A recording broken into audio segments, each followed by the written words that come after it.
আমরা মনে করি ফ্যাসিস্ট সরকারের প্রেতাত্মা এখানে ভর করছে, তার জন্য বিলম্ব করছে।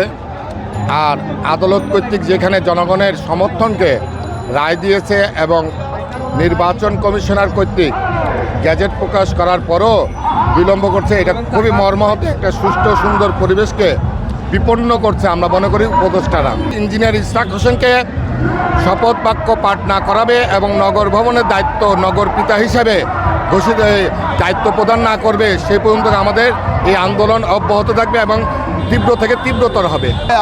আমরা ঢাকাবাসীর একটাই দাবি, আমাদের ইশরাক সাহেবকে মেয়রের, যেহেতু তিনি হাইকোর্টের রায়, সর্বোচ্চ আদালতের রায় পেয়েছেন, বৈধভাবে তিনি রায় পেয়েছেন, তিনি যতক্ষণ মেয়র শপথ গ্রহণ না করাবে আমরা ততক্ষণ আমরা রাজপথে থাকবো।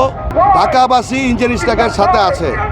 যদি আপনারা খুব দ্রুত শপথ না বসেন, আমরা ঢাকা প্রয়োজন, আমরা ঢাকাবাসী, আমরা ঢাকা অচল করে দেবো।